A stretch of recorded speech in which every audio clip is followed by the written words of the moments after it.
ஏய், யார்கிட்ட பேசுங்க? அண்ணா என் ஃப்ரெண்ட் கிட்ட. சாப்பிடாம அப்படின்னு ஃப்ரெண்டு கூட பேச்சு. போன் கொடுங்க.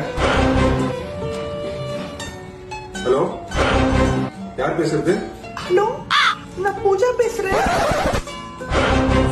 இருந்தாலும் சாப்பிட்டு பேசு, சரியா? அண்ணன் நம்பர்ல இருந்து கால். அவங்க அண்ணா மட்டும் எடுத்துக்கூடாது. ஹலோ, ஹாய், நான் அபி பேசுறேன். யாரு பேசுறீங்க? தீபிகாவோட அண்ணன். ஓ, சாரி, ஒரு மிஸ் அண்டர்ஸ்டாண்டிங் ஆயிடுச்சு. It's okay. உங்க வாய்ஸ் ஸ்வீட்டா இருக்குங்க. ஐயோ, உங்க சிரிப்பு அதை விட கியூட்டா இருக்கு. நம்ம கனெக்ட் பண்ணிக்கலாமா? எங்கடா வந்து மாட்டிக்கிட்டு நானு. ஐயோ, இப்ப என்ன பண்றதுன்னே தெரியலையே. ஏய், யார்கிட்ட பேசிட்டு இருக்க? போன் என்கிட்ட கொடு.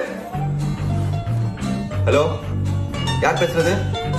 ஹலோ, நான் பிரியா பேசுறேன். வாய்ஸ் ரொம்ப ஸ்வீட்டா இருக்கு.